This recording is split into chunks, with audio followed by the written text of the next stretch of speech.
வணக்கம் நேயர்களே, இன்றைய காணொளியில் குமரிக்கண்டத்தை பற்றி பார்க்கவிருக்கிறோம். குமரிக்கண்டம் குமரிக்கண்டம் என்பது இந்திய பெருங்கடலில் அமைந்துள்ள இந்தியாவின் தெற்கே இருந்ததாகவும் பின்னர் இழந்ததாகவும் கருதப்படும் ஒரு புனைவு கண்டத்தை குறிக்கிறது. இது பண்டைய தமிழர் நாகரிகத்துடன் தொடர்புடைய ஒரு முக்கியமான நிலப்பகுதியாகவும் கருதப்படுகிறது. குமரிக்கண்டம் குமரி நாடு என்ற வேறு பெயர்களாலும் இப்பகுதி அழைக்கப்பட்டது.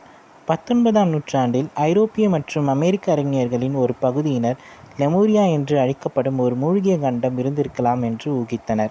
ஆப்பிரிக்கா, ஆத்திரேலியா, இந்தியா மற்றும் மடகாஸ்கர் நாடுகளுக்கு இடையே காணப்படும் புவியியல் மற்றும் பிற ஒற்றுமைகளை தொடர்புபடுத்தி விளக்க முயன்றபோது அவர்களுக்கு இச்சிந்தனை தோன்றியது. தமிழ் மறுமலர்ச்சி ஆதரவாளர்களின் ஒரு பகுதியினர் இக்கோட்பாட்டை ஏற்றுக்கொண்டனர். பண்டைய தமிழ் இலக்கியங்களில் விவரிக்கப்பட்டுள்ளபடி தங்கள் நிலப்பகுதிகளில் உலாவிய பாண்டியர்களின் புராண கதைகளுடன் அவர்கள் இதை இணைத்து கொண்டனர். பண்டைய தமிழ் நாகரிகம் லெமூரியா கண்டத்தில் இருந்தது. அக்கண்டம் ஒரு பேரழிவு நிகழ்ந்தது, கடலுக்குள் சென்றது என்று இந்த எழுத்தாளர்கள் இந்த மூழ்கிய லெமூரியா கண்டத்தை பற்றி விவரித்து கூற குமரிக்கண்டம் என்ற பெயரை பயன்படுத்தினர். லெமூரியா புவித்தட்டுக்கள் சீரமைப்பு கோட்பாட்டால் வழக்கற்று போனது. இருப்பினும் இந்த கருத்தாக்கம் 20ஆம் நூற்றாண்டின் தமிழ் மறுமலர்ச்சியாளர்களிடையே பிரபலமாக தொடர்ந்து இருந்து வருகிறது. இவ்வறிஞர்களின் கருத்துப்படி லெமூரியாவில் ஆட்சி செய்த பாண்டியர்களின் காலத்தில் தமிழ் இலக்கிய கல்வியாளர்கள் உருவாக்கிய 2 சங்கங்கள் இங்கு இருந்ததாக கருதப்படுகிறது. தமிழ்மொழி மற்றும் கலாச்சாரத்தின் பழங்காலத்தை நிரூபிக்க உதவும் குமரிக்கண்டம் தமிழர்கள் நாகரிகத்தின் தொட்டில் என அவர்கள் கூறுகின்றனர். 1890களில் லெமூரியா என்ற கருத்து தமிழ் எழுத்தாளர்களுக்கு அறிமுகமான பிறகு அவர்கள் அக்கண்டத்தின் பெயரை தமிழ்ச் சூழலுக்கு ஏற்ப லெமூரியா என தமிழ்படுத்தினர்.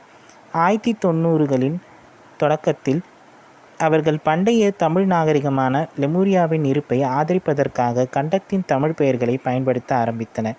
1903இல் பரிதிமாற் கலைஞர் தமிழ் மொழியின் வரலாற்று என்று தன்னுடைய நூலில் முதலில் குமரிநாடு என்ற சொல்லை பயன்படுத்தினார். 1930களில் லெமூரியா கண்டத்தை பற்றி விவரிப்பதற்கு குமரிக்கண்டம் என்ற சொல்லை பயன்படுத்த தொடங்கினார். சுமேரிய மொழியில் 5000 ஆண்டுகளுக்கு முன்பு பயன்படுத்தப்பட்ட வாக்கியமான கிரி அகிபட்டூரியா என்ற வாக்கியமே குமரிக்கண்டம் ஆகும்.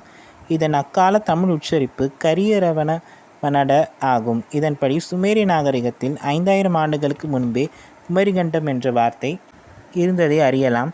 உலகில் முதலில் எழுதப்பட்ட மொழி சுமேரியம் என்றும் அது பொ.உ. 3100இல் எழுத்து மொழியாய் வழங்கியதற்கு சான்றுள்ளதென்றும் பிரித்தானிய களஞ்சியத்திற்கு கூறப்பட்டுள்ளது. தமிழகத்தில் நின்று சென்ற ஒரு கூட்டத்தாரே சுமேரியரின் முன்னோர் என்ற கருத்தும் நிலவி வருகிறது. கடைச்சங்கத்தில் குமரியாறு மற்றும் பக்ருலியாறு உற்பத்தியான மேருமலை இருந்ததற்கான சாத்தியக்கூறுகள் சீன பழங்கதைகளில் கூட தென்படுகின்றன. பாண்டிய மன்னன் ஒருவன் தங்க சுரங்கங்களை தோண்ட சீன அடிமைகளை பயன்படுத்தினான். அவர்களை பொன் தோண்டி எறும்புகள் என இலக்கியம் கூறுகிறது. மேருவை சேர்ந்த காகமும் பொன்னாம் என்ற பழமொழி உண்டு. பொ.உ. 1350 முதல் 1420 வரை காலப்பகுதியில் வாழ்ந்த கச்சியப்ப சிவாச்சாரியார் சிகந்த புராணம் என்ற வடமொழி காவியத்தை தமிழில் கந்த புராணம் என்ற பெயரில் எழுதினார். புராணம் என்ற பெயரில் எழுதினார். இக்காவியத்தில் குமரிக்கண்டம் என்ற சொற்கள் பயன்படுத்தியுள்ளன. முருகனின் இலக்கிய பெயர் குமரவேல் பாண்டியன் ஆகும். குமரின் மனைவி குமரியாதலால் இது குமரிக்கண்டம் என பெயர் பெற்றிருக்கலாம். கந்த புராணத்தில் இடம்பெற்றுள்ள அண்டகோச படலத்தில் உலகம் என்பது பின்வரும் மாதிரியாக விவரிக்கப்பட்டுள்ளது. பிரபஞ்சத்தில் பல உலகங்கள் உள்ளன. ஒவ்வொரு உலகமும் பல கண்டங்களால் ஆனது ஆகும். இக்கண்டங்களில் பல பேரரசுகள் இருந்தன. இப்பேரரசுகளில் ஒன்று பரதன் என்ற மன்னனால் ஆளப்பட்டது. அவனுக்கு 8 மகன்களும் ஒரு மகளும் இருந்தனர். பரதன் தன்னுடைய பேரரசுகளை 9 பகுதிகளாக பிரித்து நிர்வகித்தார். பரதனின் மகள் குமரியால் ஆளப்பட்ட பகுதி குமரிக்கண்டம் எனப்பட்டது. குமரிக்கண்டம் பூமியில் ஒரு சிறந்த பேரரசாக கருதப்பட்டது. குமரிக்கண்ட கோட்பாடு தான் பிராமணிய எதிர்ப்பும் சமஸ்கிருத எதிர்ப்பும் தேசிய தமிழ்வாதிகளிடையே பிரபலமாகி இருந்தது. கந்த புராணம் உண்மையில் குமரிக்கண்டத்தில் தமிழர்கள் வசிக்கும் இடமாக விவரிக்கிறது. அங்கிருந்தவர்கள் முருகனை வழிபாடு செய்ததாகவும் மீதமிருந்த பேரரசுகள் அனைத்தும் மீளைச்சர்கள் பிரதேசமாக விவரிக்கப்பட்டுள்ளது. மேலும் கந்த புராணத்தின்படி குடிலை, சிவை, உமை, தரணி, சுமனை, சிங்கை மற்றும் குமரி என்ற ஆறுகள் ஓடியதாகவும் கூறுகிறது. லெமுரியா இலை வம்சம் ப்ளஸ் முறிந்த அழிந்த, அதாவது முறிந்த வம்சம் வாழ்ந்த இடம். உயிரியல் ஆராய்ச்சியாளர்கள் கூறிய லெமுரியா 20 மில்லியன் ஆண்டுகளுக்கு முன் மூழ்கிய கண்டம் என்பது வேறு, இலக்கிய லெமுரியா என்பது வேறு. அல்லது 20 மில்லியன் ஆண்டுகளுக்கு முன்பிருந்த பொ.உ.மு. 30,000 வரை தோன்றிய கடல்கோள்களால் உயிரியல் ஆராய்ச்சியாளர்கள் கூடிய லெமுரியா இலக்கிய லெமுரியாவாக குமரிக்கண்டமாக மாறியிருக்கலாம். எப்படி என்றாலும் லெமுரியா என்ற பெயர் மூலம் தமிழ் என்பதற்கு மேலுள்ள பெயர்த்திப சான்று ஆகும். குமரிக்கண்டம் அல்லது குமரி நாடு என்ற சொற்களை விளக்க 20ஆம் நூற்றாண்டு தமிழ் எழுத்தாளர்கள் பல்வேறு கோட்பாடுகளுடன் வந்தனர். தமிழ் தாயகத்தில் பாலின சமநிலை கொள்கை நிலவியதை மையப்படுத்தும் தொகுப்பு கூற்றுகள் அவற்றுள் ஒரு கோட்பாடாகும். உதாரணமாக 1944ஆம் ஆண்டில் அருணாசலம் என்ற எழுத்தாளர் அந்த நிலப்பகுதி குமரிகள் எனப்படும் பெண் ஆட்சியாளர்களால் ஆட்சி செய்யப்பட்டது என்று கூறியுள்ளார்.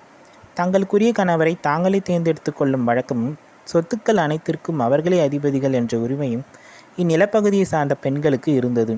எனவேதான் இப்பகுதிக்கு குமரி நாடு என்ற பெயர் வந்தது என்று டி. சௌரிராயன் பிள்ளை என்ற எழுத்தாளர் கூறியுள்ளார். இந்துக்களின் தெய்வமான கன்னியாகுமரியை மையமாக கொண்டு குமரிக்கண்டத்தை விளக்கும் கோட்பாடும் அப்போது முன்னிலை பெற்றது.